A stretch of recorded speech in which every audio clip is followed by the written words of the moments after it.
السلام علیکم ورحمۃ اللہ وبرکاتہ۔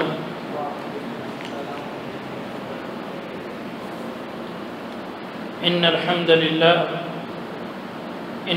للہ نحمده ونستعینه ونستغفره ونعوذ باللہ من شرور انفسنا ومن سیئات اعمالنا من يهده الله فلا مضل له ومن يضلل فلا هادي له واشهد ان لا اله الا الله وحده لا شريك له واشهد ان محمدا عبده ورسوله اما بعد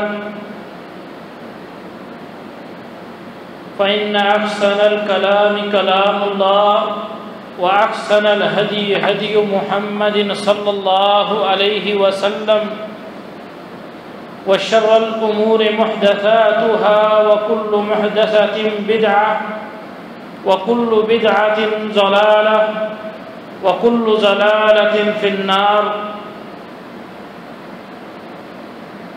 رب اشرح لي صدري ويسر لي أمري واحلل عقدة من لساني يفقهوا قولي رب زدني علما رب زدني علما رب زدني علما اللهم صل على محمد وعلى آل محمد كما صليت على إبراهيم وعلى آل إبراهيم إنك حميد مجيد اللهم بارك على محمد وعلى آل محمد كما باركت على إبراهيم وعلى آل إبراهيم إنك حميد مجيد قال الله تبارك وتعالى في الكلام المجيد والفرقان الحميد أعوذ بالله من الشيطان الرجيم بسم الله الرحمن الرحيم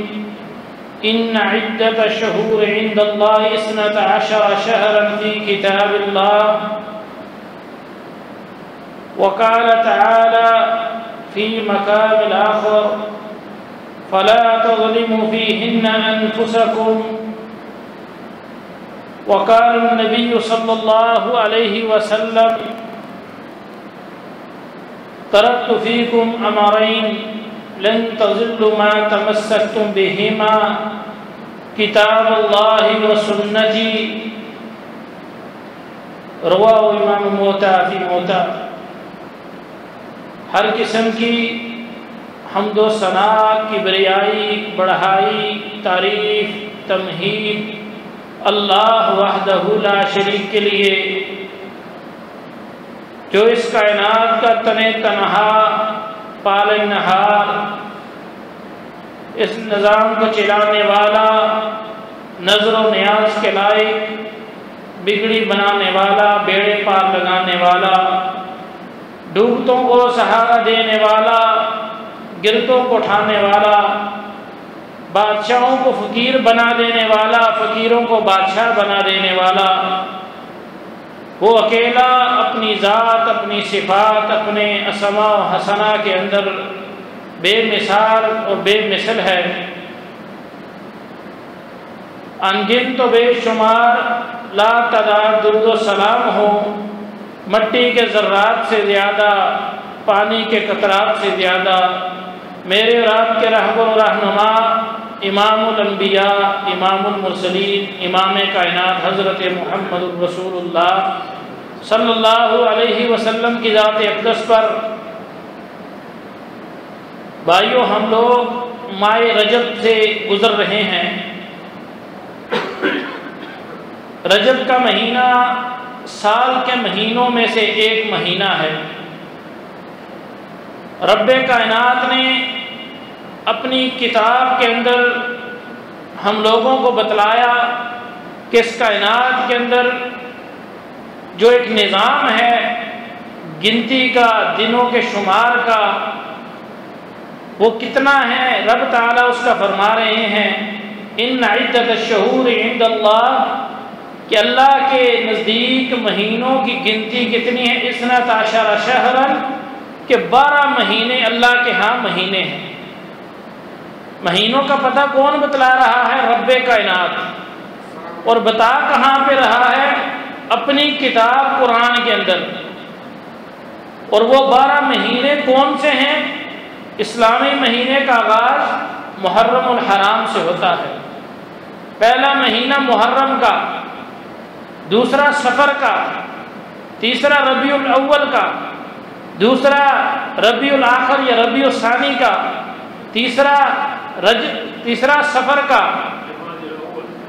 ربیع الاول کا، تیسرا ربیع الثانی کا، چوتھا جمادی الاول کا، اور پانچواں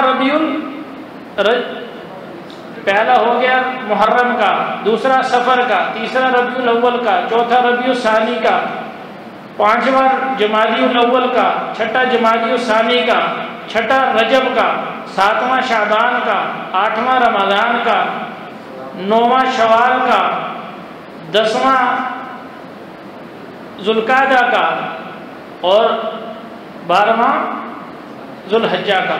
یہ 12 مہینے اسلامی سال کے ہیں جن کے ہم کو نام یاد ہونے چاہیے۔ اب ان 12 مہینوں کے اندر 4 مہینے رب تعالیٰ نے حرمت والے بنائے ہیں، جن کی حرمت رب تعالیٰ نے ہم لوگوں کو بتلائی ہے۔ ان کی خاص فضیلت ہے، جیسے ایام سارے ہی ایام ہیں، سارے ہی دن رب تعالیٰ کے ہاں بڑے محبوب ہیں، لیکن جو دنوں کا سردار ہے وہ کون ہے؟ جمعہ کا دن۔ مہینوں میں سارے ہی مہینے اپنی جگہ بڑے فضائل والے ہیں، لیکن ان میں جو مہینوں کا سردار ہے وہ رمضان کا مہینہ ہے، جس کے اندر یہ کتاب اللہ نازل ہوئی ہے، جس کے اندر لیلۃ القدر ہے۔ مہینے بھی سارے افضل، اور سب مہینوں میں افضلیت رمضان کو ملی۔ دن سارے ہی افضل، دنوں میں سب سے افضل دن جمعہ کا دن۔ راتیں ساری ہی افضل ہے، لیکن سب راتوں میں ایک رات لیلۃ القدر کی، وہ بھی رمضان میں سب راتوں سے بہتر ہے۔ دن کا آدھا حصہ سارے ہی دنوں کا سب سے افضل ہے، لیکن عرفات کا وہ حصہ جو دن میں گزرتا ہے حج کے دن، وہ سب دنوں میں افضل ہے۔ تو وہ 4 حرمت والے کون سے ہیں؟ محرم، رجب، ذوالقعدہ اور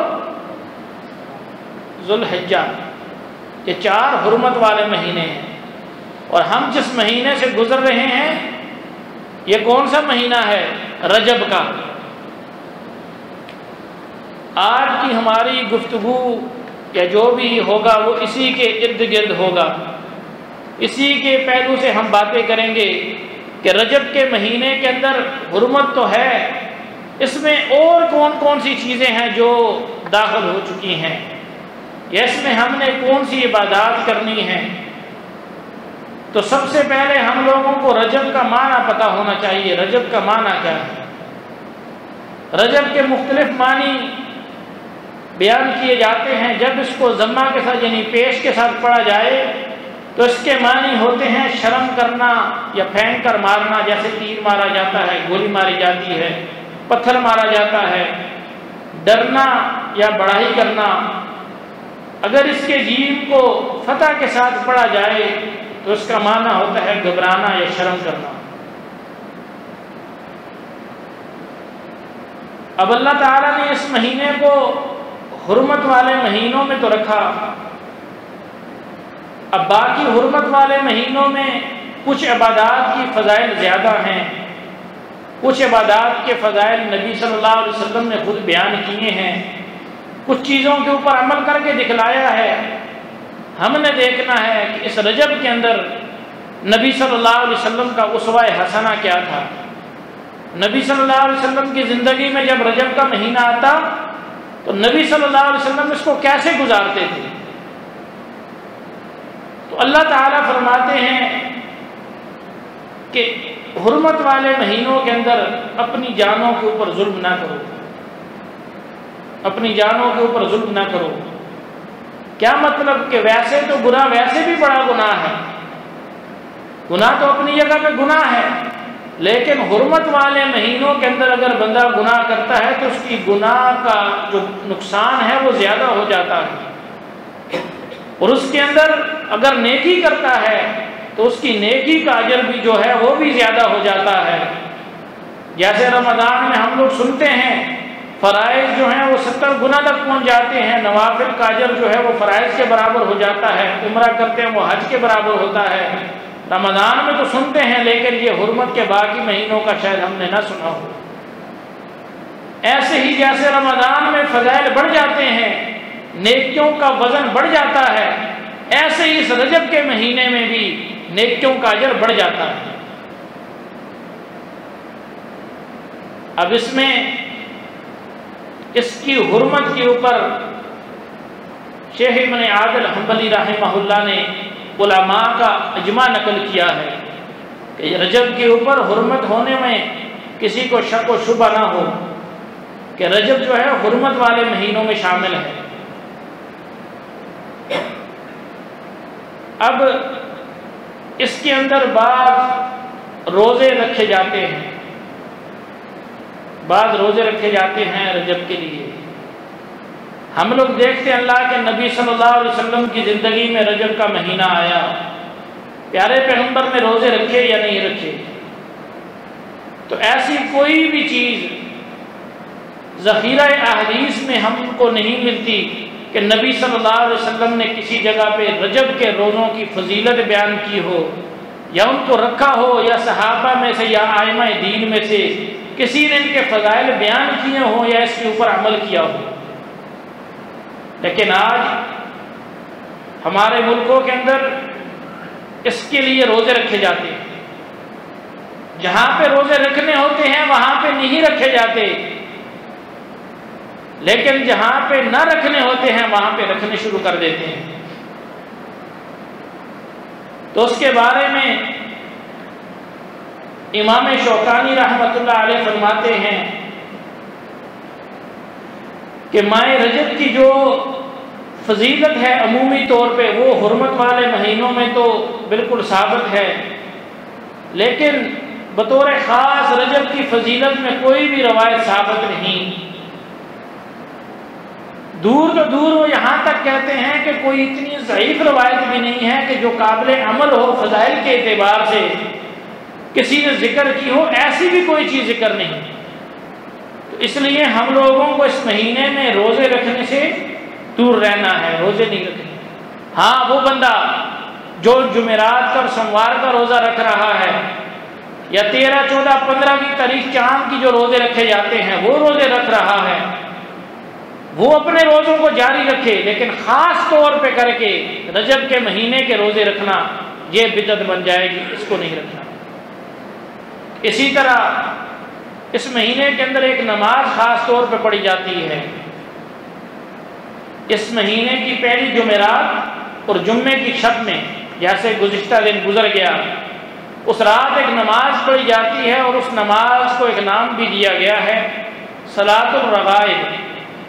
اس نام کے ساتھ وہ نماز پڑھی جاتی ہے 12 رکعت 2 کر کے، اور اس کی شکل مختلف ہے پڑھنے کی۔ اس کے اندر تسبیحات بھی 70 بار ہیں، اسی طرح سورہ اخلاص بھی 70 بار ہے۔ یہ بھی نماز جو ہے یہ پیارے پیغمبر صلی اللہ علیہ وسلم نے نہ پڑھی ہے، نہ صحابہ نے پڑھی ہے، نہ ائمہ دین نے پڑھی ہے۔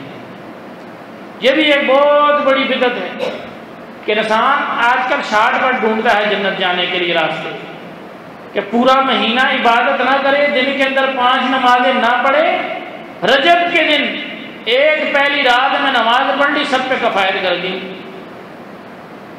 تو یہ شارٹ کٹ اسلام میں نہیں ہے۔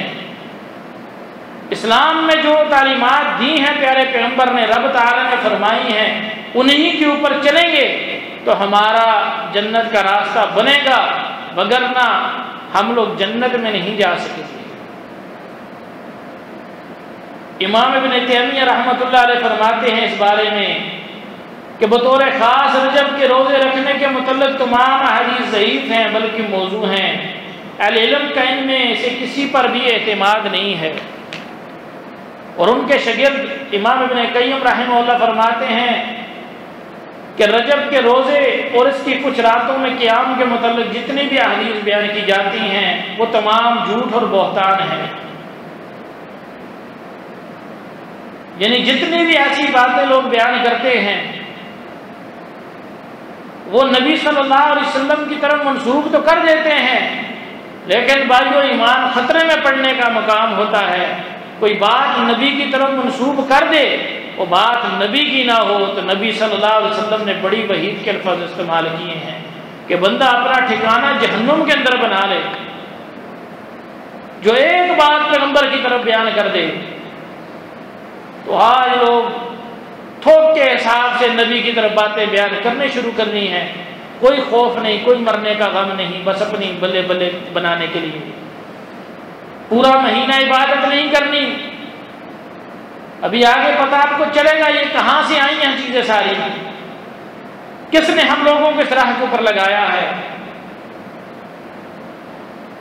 اسی طرح حافظ ابن حجر اسقلانی رحمۃ اللہ علیہ وہ بھی فرماتے ہیں کہ ایسی کوئی بھی صحیح اور قابل حجت حدیث وارد نہیں جو ماہ رجب میں مطلقاً روزے رکھنے یا رجب کے کسی متعین معین دن کا روزہ رکھنے یا اس کی کسی رات کے قیام کی فضیلت پر دلالت کرتی ہو۔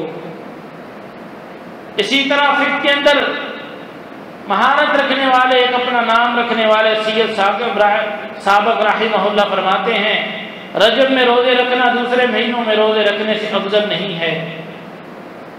یعنی اس مہینے کے اندر نہ تو روزوں کی کوئی فضیلت ہے، نہ ہی اس کے اندر کوئی نمازوں کی کوئی خاص فضیلت ہے کہ بندہ اس کو خاص کر کے عبادت کرنی شروع کر دے تو وہ نبی صلی اللہ علیہ وسلم کی راہ کے اوپر نہیں ہے، نبی کی سنت کے مخالف عمل ہے۔ اور اس کے بارے میں مومنوں کی ماں صدیقہ کائنات حضرت عائشہ رضی اللہ تعالی عنہا بیان فرماتی ہیں کہ نبی صلی اللہ علیہ وسلم نے فرمایا من احدث فی امرنا ھذا لیس منہ فہو رد، کہ جس نے کوئی ایسا کام کیا جو میں محمد صلی اللہ علیہ وسلم کا نہیں تو وہ رد ہے، مردود ہے، اللہ کے ہاں قابل قبول نہیں۔ تو ہم لوگوں کو کام وہی کرنے ہیں جو پیارے پیغمبر صلی اللہ علیہ وسلم کی سنت ہے۔ اس مہینے کے اندر ایک اور بہت بڑا گنونا ایک کام ہوتا ہے، وہ یہاں پہ کنڈے بھرے جاتے ہیں، شرینیاں پکائی جاتی ہیں، کھیر پکائی جاتی ہے، چاول پکائے جاتے ہیں، ایک دوسرے کے گھروں کے اندر تقسیم کیے جاتے ہیں، خوشیاں منائی جاتی ہیں۔ 22 رجب کو یہ کام ہوتا ہے۔ جب 22 رجب آتا ہے تو اس دن یہ کام ہوتا ہے۔ ہمارے بہت سے لوگ یہ کام کر رہے ہیں ہمارے ملکوں کے اندر، لیکن ان کو اس کی حقیقت سے واقفیت نہیں ہے۔ دیکھ پدیکھی ایک دوسرے کو دیکھ دیکھ کے ہم لوگ وہ کام کر رہے ہیں، لیکن ہم لوگوں کو اس کی حقیقت کا پتہ نہیں، یہ حقیقت اس کی کیا ہے۔ ہر علاقے کے اندر اس کی شکل مختلف ہے، کہیں پہ بالکل بعین اسی طرح آج بھی کنڈے ہی بنا کے بھرے جاتے ہیں، لیکن بعض جگہ پہ میٹھے چاول پکائے جاتے ہیں یا کھیر یا حلوہ وغیرہ پکا کے اس کو تقسیم کیا جاتا ہے، کسی بھی طرز کے اوپر اس کی خوشی منائی جاتی ہے۔ تو یہ جو چیز ہے یہ کہاں سے آئی؟ اس کے پیچھے ایک واقعہ بہت بڑا ہے۔ امام جعفر صادق رحمہ اللہ شیعہ کے اندر ایک امام ہے، شیعہ کے جو 12 امام ہیں ان میں سے ایک امام جعفر صادق بھی ہے۔ ان کا اور ایک لکڑہارے کا یعنی لکڑیاں کاٹنے والے کا ایک واقعہ مشہور ہے کہ اس لکڑہارے کو امام جعفر صادق نے کہا کہ 22 رجب کو تم میرے نام کے کنڈے بھرنا، تیری مراد پوری ہو جائے گی۔ جب اس نے ان کے نام کے کنڈے بھرے تو اس کی مراد پوری ہو گئی۔ اس کے بعد اس نے آگے اس کو بھرنا شروع کر دیا تو لوگوں کو یہ کام آسان لگ گیا، لوگ اس کو کرنے چلے لگے اور امیدیں رکھنے لگے ہماری مراد پوری ہوگی۔ یہ واقعہ جو ہے نہ تو کسی اہل علم نے ذکر کیا ہے، بلکہ ایک جگہ پہ اس کو ذکر کرتے ہیں مولانا محمود الحسن رحمہ اللہ داستان عجیب میں، اس واقعے کو ذکر کرتے ہیں، لیکن یہ واقعہ کئی اعتبار سے غلط ثابت ہوتا ہے۔ سب سے پہلی جو اس میں ایک قباحت ہے وہ آپ لوگوں کو شاید سمجھ آئی ہو یا نہیں، کہ امام جعفر صادق لکڑہارے کو کہتے ہیں، لکڑیاں کاٹنے والے کو، کہ میرے نام کے کنڈے بھرو تو تیری مراد پوری ہو جائے گی، جبکہ ہم لوگ اس قرآن کو پڑھتے ہیں تو قرآن ہمیں کہتا ہے ان صلاتی ونسکی ومحیای ومماتی للہ رب العالمین، کہ میری نماز، میرا جینا، میری قربانی، میرا مرنا، میری قولی عبادت، میری فعلی عبادت، میری اندر کی عبادت، ظاہری عبادت، سب کس کے لیے ہے؟ رب العالمین کے لیے ہے۔ تو وہاں پہ کنڈے کس کے نام کے بھرے جا رہے ہیں؟ امام جعفر صادق کے نام۔ تو بہت بڑی قباحت ہے، یعنی بالکل شرک ہے۔ بندہ کسی کے نام کی نظر و نیاز دے سکتا ہے؟ نہیں دے سکتا۔ اگر نظر و نیاز دینی ہے تو اس کے لائق کون ہے؟ ایک اللہ کی ذات ہے۔ اگر کسی کے نام کا صدقہ دینا ہے تو کس کو دے سکتے ہیں؟ کس کا دینا ہے؟ رب تعالیٰ کا دینا ہے۔ امید کس کے اوپر باندھنی ہے؟ اللہ کے اوپر باندھنی ہے۔ نفع و نقصان کا مالک وہ ہے۔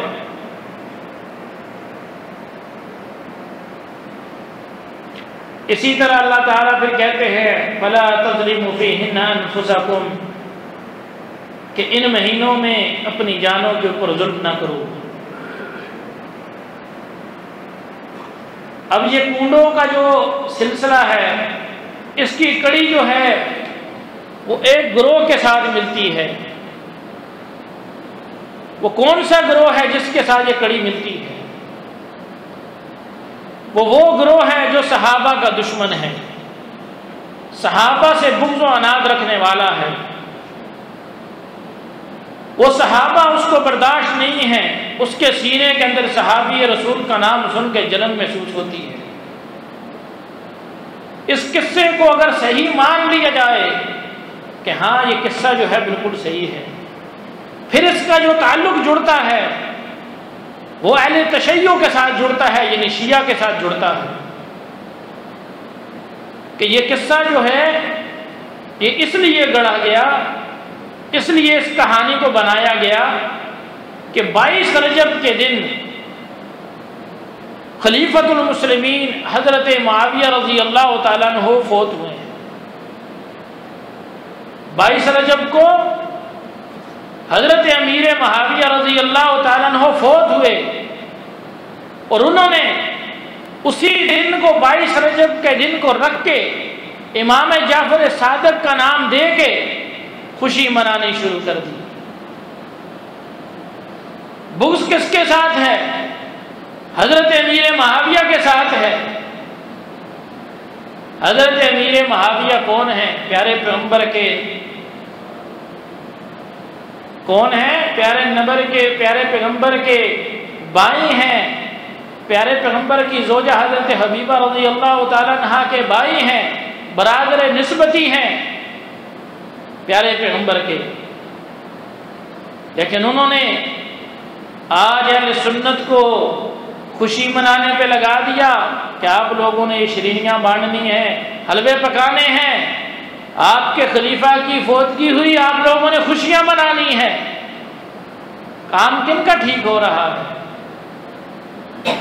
اور بھائیو، صحابہ کے بارے میں اہل سنت کا ایمان کیا ہے کہ نبی کے ایک صحابی کا جو انکار کرے وہ بالکل کافر ہے، ایک صحابی کا۔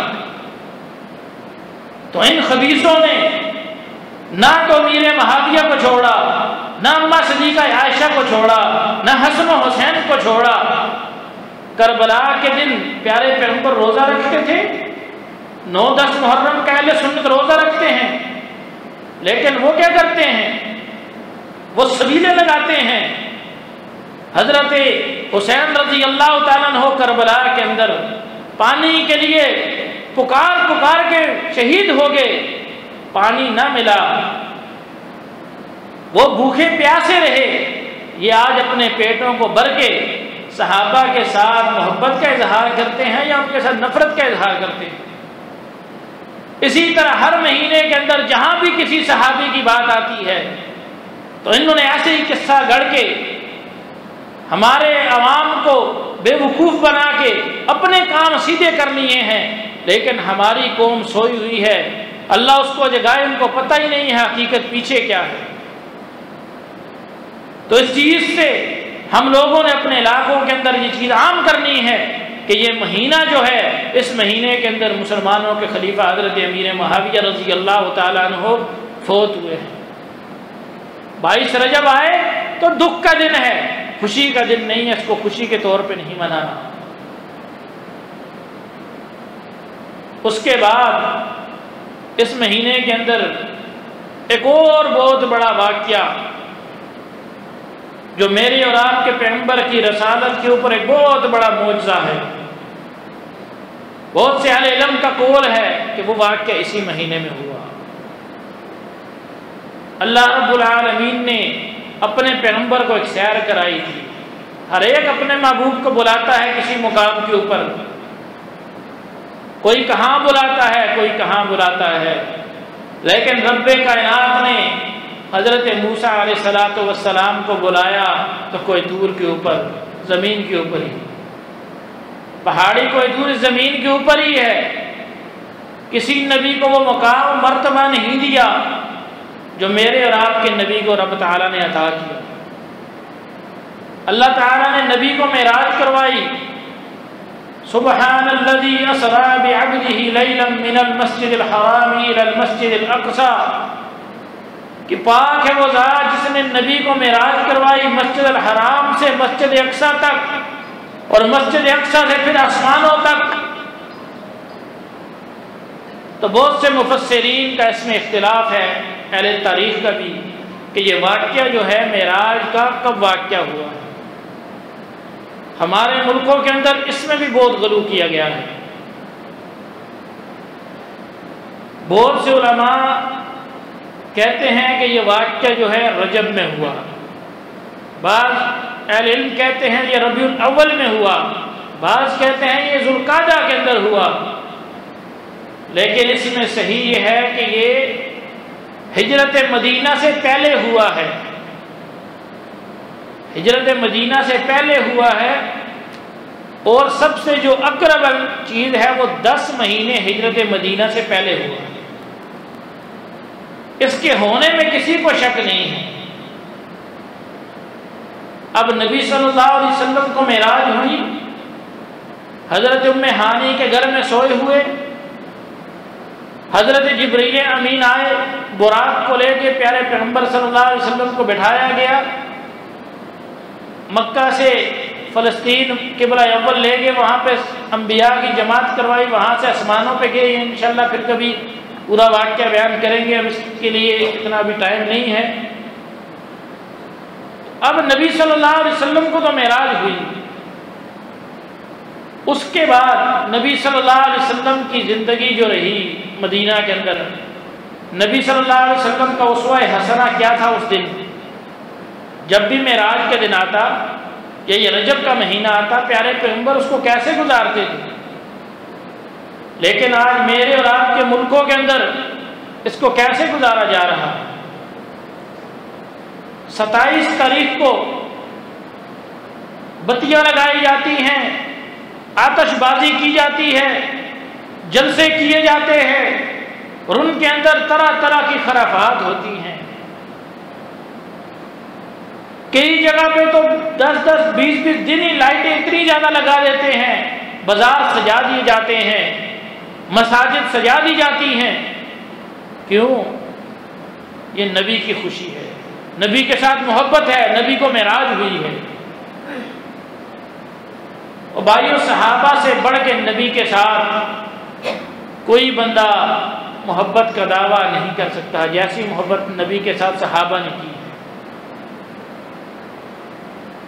تو یہ جتنی بھی چیزیں ہیں یہ ساری دین اسلام کے اندر نئی چیزیں ہیں، ان کا دین اسلام کے ساتھ تعلق نہیں ہے، یہ ساری بدعات ہیں۔ اللہ کے نبی صلی اللہ علیہ وسلم جب بھی جمعہ کا خطبہ دیتے، عیدین یا نکاح کا خطبہ پڑھتے، ان میں یہ الفاظ پڑھا کرتے تھے، کل بدعۃ ضلالہ وکل ضلالۃ فی النار۔ یہ تمام کی تمام جو گمراہیاں ہیں یہ بدعات ہیں، یہ ضلالت ہے، اور یہ ضلالت ساری کی ساری جہنم کی آگ ہے۔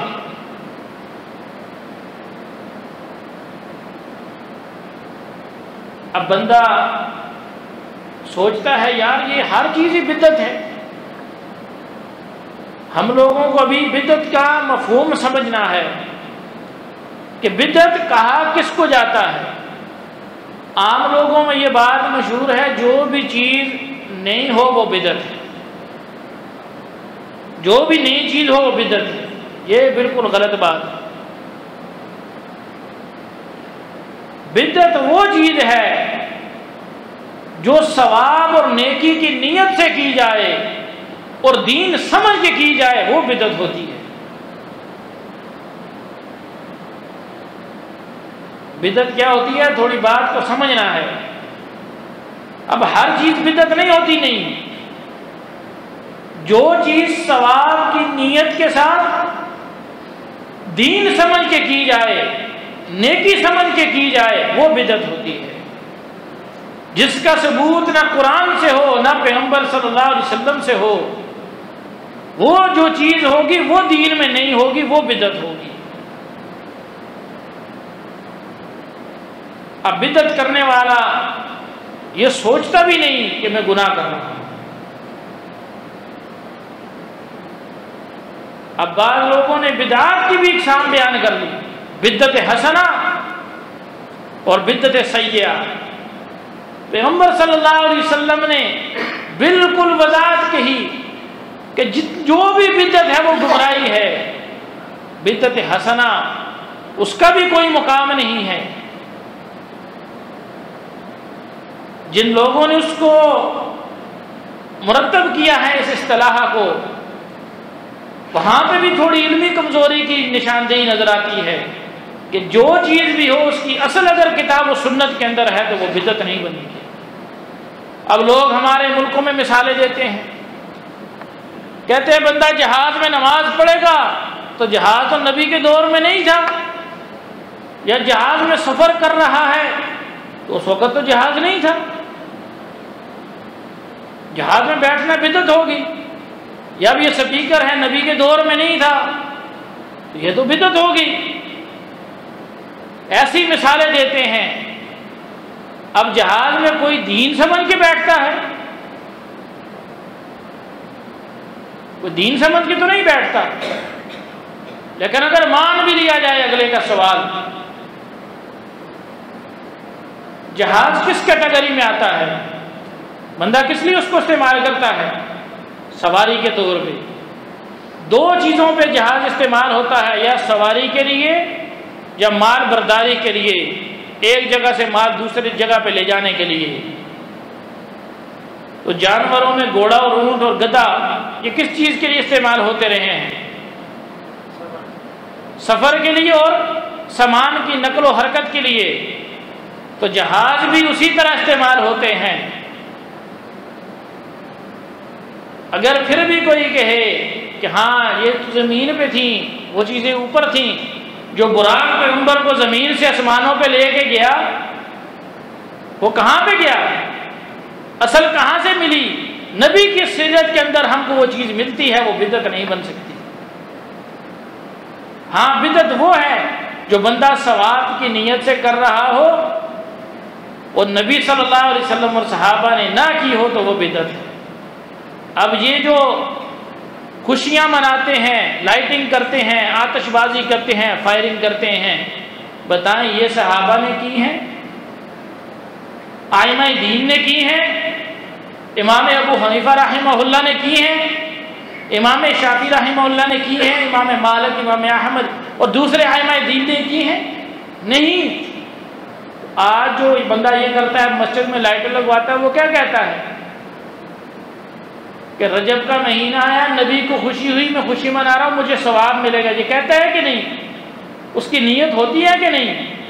جب نیت اس کی ثواب کی ہے، یہ سمجھ لیں وہ بدعت کر رہا ہے، گناہ مل رہا ہے۔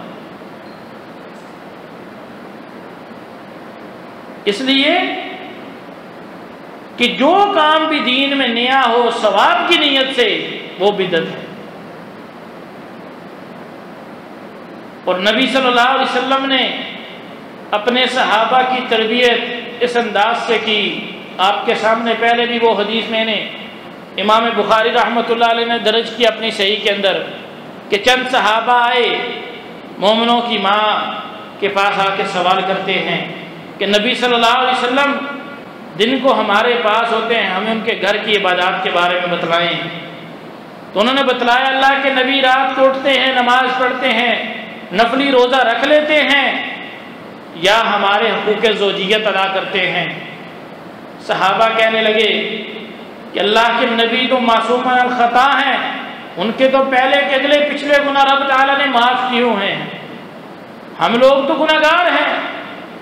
ان میں سے ایک صحابی کہنے لگے میں ساری زندگی رات کو سوتا نہیں، پوری زندگی رات کو قیام کرتا رہوں گا۔ دوسرے صحابی کہنے لگے میں ساری زندگی روزہ رکھتا چلا جاؤں گا، روزہ چھوڑوں گا نہیں۔ تیسرے کہنے لگے میں ساری زندگی نکاح نہیں کرتا کیونکہ میری عبادت کے اندر خلل آ جائے گا۔ یہ ارادے کر کے وہاں سے چلے گئے۔ جب یہ بات نبی صلی اللہ علیہ وسلم تک پہنچی تو اللہ کے نبی نے بلایا، کہا میرے صحابہ تم نے یہ ارادے کیے ہیں؟ سب نے کہا ہاں اللہ کے رسول ہم نے کیے ہیں۔ کہا مجھے یہ بتلاؤ میں تم میں سے زیادہ اللہ سے ڈرنے والا ہوں یا تم لوگ اللہ سے زیادہ ڈرنے والے ہو؟ کہا اللہ کے رسول آپ ہیں۔ کہا میں رات کو سوتا ہوں، رات کو اٹھ کے جاگتا بھی ہوں، نماز بھی پڑھتا ہوں، میں روزے رکھتا ہوں، روزے چھوڑ بھی دیتا ہوں، میں نے نکاح بھی کیے ہیں۔ فمن رغب عن سنتی فلیس منی، جس نے میں محمد صلی اللہ علیہ وسلم کی سنت سے منہ پھیر دیا وہ مجھ میں سے نہیں ہے۔ یعنی تربیت اس انداز سے کی کہ بندے نے کام کوئی بھی کرنا ہے تو اس طرح کرنا ہے جس طرح نبی صلی اللہ علیہ وسلم نے بتلایا۔ اور اسی طرح بدعت کرنے والا، بدعات کے اندر مشغول ہونے والا، کل قیامت کا دن ہوگا،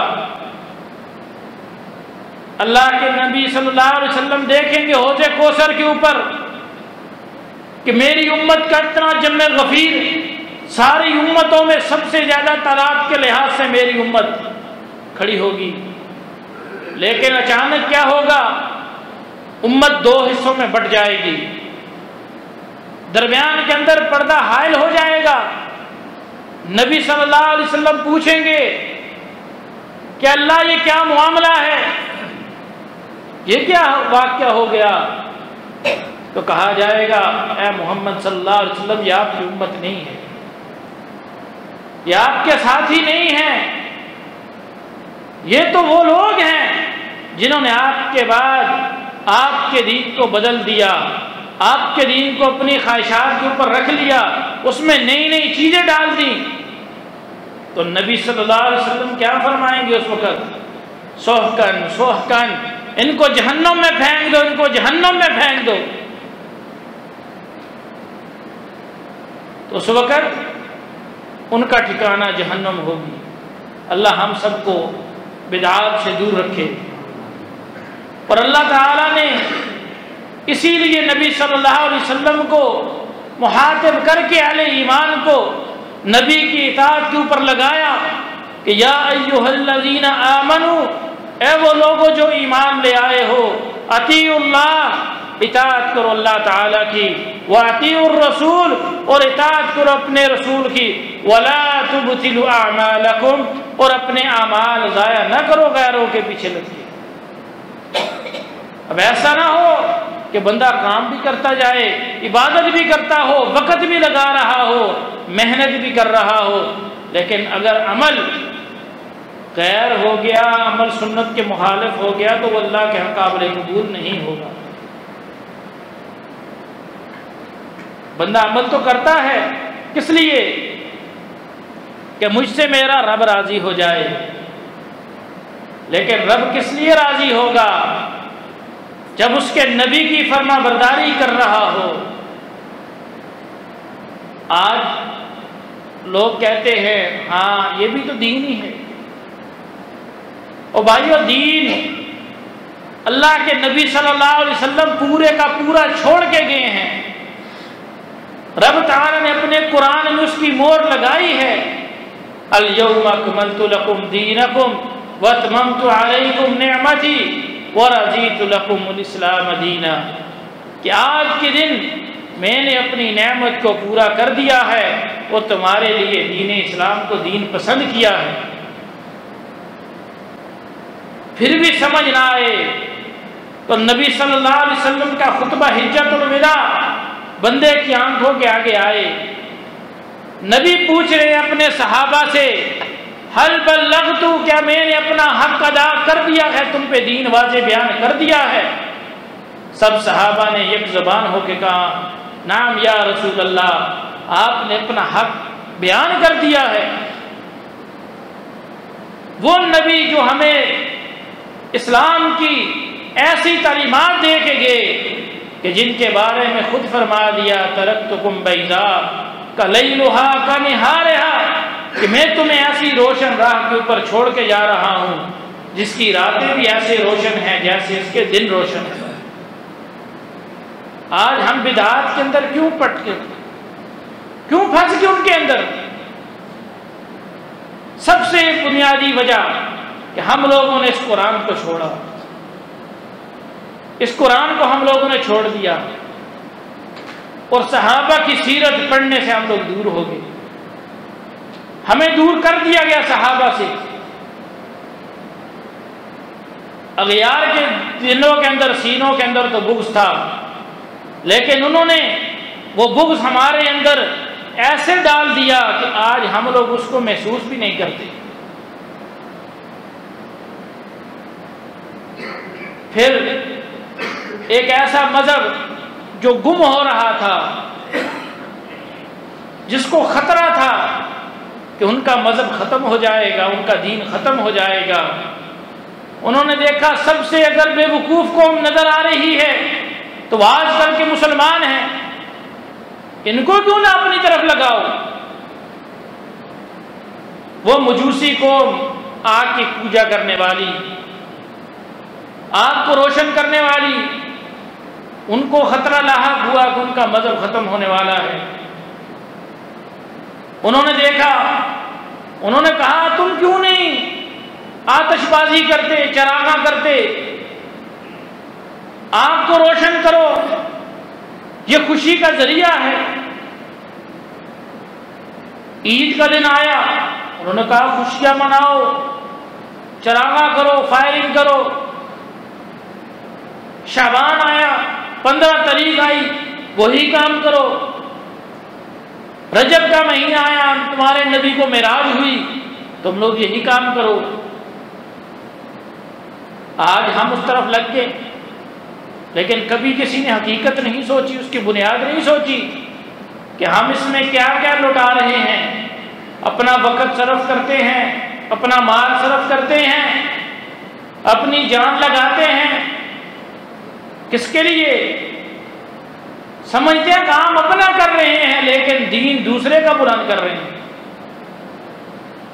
اب ایک محلے گاؤں میں لائٹنگ ہوئی ہو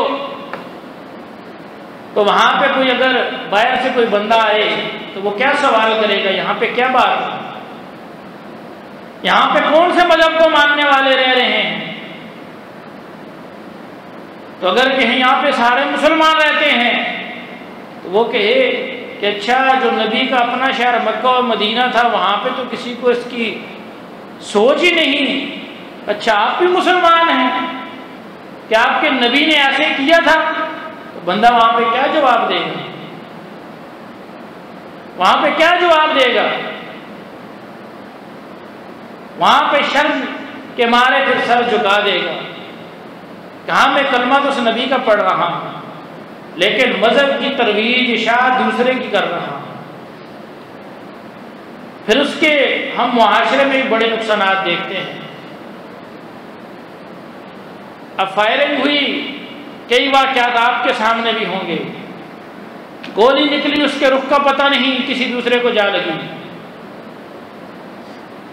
اب کسی کا ایک ہی بیٹا ہے، اس کو کرنٹ لگ گیا، گولی لگ گئی، اس دن حادثے کا شکار ہو گیا۔ اب وہ ساری زندگی اس کے والدین کو وہ دکھ بھولے گا؟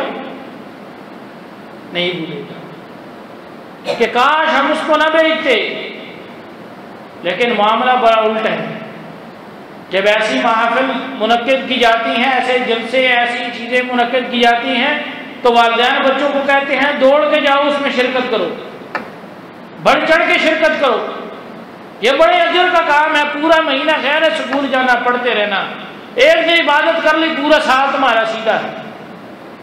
وہی بات کہ شارٹ کٹ اسلام میں نہیں ہے۔ ایک رات کی نماز پڑھ لی، 2-4 روزے رکھ لیے، باقی پورا سال خیر ہے، رمضان آئے گا رب کو راضی کر لیں گے، پھر بھی خیر ہے، حج کے دن آئیں گے راضی کر لیں گے۔ تو یہ چیزیں آج ہمارے معاشروں کے اندر آ چکی ہیں۔ میں بار بار آپ کو کہتا ہوں، جیسے بندہ اپنے گھر والوں کا مسئول ہے، ایسے ہی ان کی دینی تربیت کا بھی مسئول ہے۔ آپ نے ان کی تربیت صحیح نہیں کی تو کل قیامت کے دن اولاد، آپ کے چھوٹے بہن بھائی آپ کا گریبان پکڑیں گے، رب کا دربار ہوگا، وہ آپ سے سوال کریں گے آپ نے ہمیں اس وقت کیوں نہیں روکا، ہم غلط راہ پہ چل رہے تھے، ہمیں کیوں نہیں روکا۔ اس دن ان کا عذر قبول ہوگا، آپ اس دن مجرم بن جائیں گے کہ ہم لوگوں نے دنیا کے لیے تو بڑا کچھ سوچا ایک دوسرے کے لیے، لیکن دین کے لیے ہم لوگوں کو فکر ہی نہیں۔ تو اس لیے بھائیو، یہ مہینہ ہم سے گزر رہا ہے، کچھ دن گزر گئے ہیں، کچھ آنے والے ہیں۔ یہ جو مہینے بھی ترتیب سے ہیں، رجب گزرے گا، شعبان آ جائے گا، شعبان کے بعد رمضان، ان مہینوں کے اندر بہت سی بدعات نکلی ہوئی ہیں۔ تو ہم لوگوں نے ہر چیز کو دیکھنا ہے کہ اس مہینے کے اندر کیا بدعات ہیں، کیا خرافات پیدا ہوئی ہیں، صحیح اصل دین ان کے اندر کیا ہے، نبی صلی اللہ علیہ وسلم نے اس مہینے کو کیسے گزارا ہے، صحابہ کے دور میں بھی یہ مہینہ آیا، انہوں نے اس کو کیسے دیکھا، کیسے چلے اس مہینے کے اندر۔ تو اللہ تعالی ہم لوگوں کو بدعات سے بچنے کی اور سنت کے اوپر عمل پیرا ہونے کی توفیق عطا فرمائے، ہمارے دلوں کو پیارے پیغمبر اور صحابہ کی محبت سے بھر دے، ہمیں غیر کے ہر طرح کے شر سے محفوظ رکھے، اپنے منہج کو پہچاننے کی توفیق عطا فرمائے اور باطل کے سامنے ان کا رد کرنے کی توفیق عطا فرمائے، اور اللہ تعالی ہمارے بیماروں کو شفائے کاملہ عاجلہ عطا فرمائے۔ اور ہمارے بھائی یہاں اس درس میں آتے تھے، گزشتہ ہفتے وہ فوت ہوں گے یہیں پہ، انور بھائی، ان کے لیے بھی سب بھائی دل کی تمنا کے ساتھ رب سے دعا کر اللہ تعالیٰ ان کے اگلے درجات بلند فرمائے، ان کو عذاب قبر سے محفوظ فرمائے، اپنی جنت کا داخلہ عطا فرمائے۔ ہم لوگوں نے بھی جانا ہے، کیا پتہ آج ہم ہیں کل نہ ہوں، تو آج ہم کسی کے لیے دعائیں کریں گے، رب تعالیٰ کل ہمارے لیے بھی کوئی ہاتھ اٹھا دے گا، تو اللہ تعالیٰ ان کی مغفرت فرمائے، ان کے جو پیچھے رہ چکے ہیں، ان کی اولاد، ان کے بہن بھائی ہیں، اللہ تعالیٰ ان کو صبر جمیل عطا فرمائے۔ اور جب بندہ کسی کے لیے دعائیں کرتا ہے، ابھی بھی کرے، ہمیشہ غیروں کے لیے جو جانتے ہیں نہیں جانتے ان کے لیے بھی دعا کرتے رہیں، اور ان بھائیوں کے لیے ضرور دعا کیا کریں جو اپنی جانوں کے نذرانے پیش کرنے میدانوں میں کھڑے ہوتے ہیں، تو آپ ان کے لیے دعائیں کریں گے، رب تعالیٰ آپ کی دعائیں قبول کرے گا۔ تو اللہ تعالیٰ ہمیں بھی قائم رکھے ایمان کے اوپر، منہج کے اسلام کے اوپر، اور موت دے اپنے راستے شہادت کی موت سے نوازے۔ وما توفیقی الا باللہ۔ کسی بھائی کا سوال ہے تو پوچھ لیں۔ میرا سوال یہ ہے، کوئی آدمی ادھر مر جاتا ہے، اللہ تعالیٰ نے یہاں کی مٹی سے بنائے گا آدمی کو؟ مٹی سے بنانے کے بارے میں ایک حدیث آتی ہے کہ جہاں سے بندے کی مٹی لی جاتی ہے وہ دفن وہیں پہ ہوتا ہے، جی دفن وہیں پہ ہوتا ہے، جہاں سے اس کی مٹی لی گئی ہے اس نے دفن وہیں پہ ہونا ہے۔ ہاں جی، اس کی کئی مثالیں ہیں، ایک تو بہت بڑا اختلاف ہے علماء کے اندر، یعنی مکہ افضل ہے یا مدینہ افضل ہے، یعنی مکے کے بہت سے فضائل ہیں، لیکن دوسری طرف کہا جاتا ہے کہ نبی پوری کائنات سے افضل ہیں، نبی کی مٹی مدینے سے لی گئی اور نبی کی قبر مدینے میں ہے، تو یہ نبی صلی اللہ علیہ وسلم کی حدیث ہے کہ جہاں سے جس کی مٹی لی جاتی ہے وہ وہیں پہ جا کے دفن ہوتے ہیں۔ عصر حاضر کے اندر علامہ احسان علی ظہیر شہید رحمۃ اللہ علیہ لاہور موچی گیٹ کے اوپر کانفرنس تھی تو وہاں پہ دھماکہ ہوا، اس کے اندر بہت سے اہل حدیث علماء شہید ہوئے، تو اس میں علامہ رحمہ اللہ بھی شہید ہوئے، تو زخمی حالت کے اندر یہاں ریاض لائے گئے۔ یہ وہ شخصیت تھی جن کے بارے میں شیخ بن باز رحمۃ اللہ علیہ نے کہا تھا کہ علامہ صاحب نے ایک کتاب لکھی تھی شیعہ کے رد میں شیعہ و قرآن، کہا میں اس کتاب پہ لکھ دوں فاضل جامعہ اسلامیہ، تو کہا تم لکھ دو، اس وقت تک خارج نہیں ہوئے، تخریج نہیں ہوئی تھی وہاں سے ان کی، کہا اگر میں فیل ہو گیا، کہا اگر تم فیل ہو گیا میں یونیورسٹی بند کر دوں گا، تو ان کو وہاں سے لے کے آئے ریاض، تو ریاض میں ان کی روح یہاں سے اللہ کو پیاری ہوئی، تو ان کو قبر ملی بقیع کے اندر۔ اب کہاں پہ ان کی بم پھٹا، کہاں پہ فوت ہوئے اور کہاں پہ قبر ملی، تو یہ رب تعالیٰ اس بندے کو لے جاتا ہے جہاں پہ اس کی مٹی ہوتی ہے۔ تو اس طرح کی دیگر کئی مثالیں ہیں۔ اب غزوہ احد کے اندر جب صحابہ شہید ہوئے، ایک ہی قبر میں کئی صحابہ تھے۔ یہ ہمارے ہاں 2005 میں زلزلہ آیا، اس میں بھی اجتماعی قبریں ہوئیں، اب کتنے لوگوں کی قبر اکٹھی کوئی پتہ نہیں کس خاندان کا ہے۔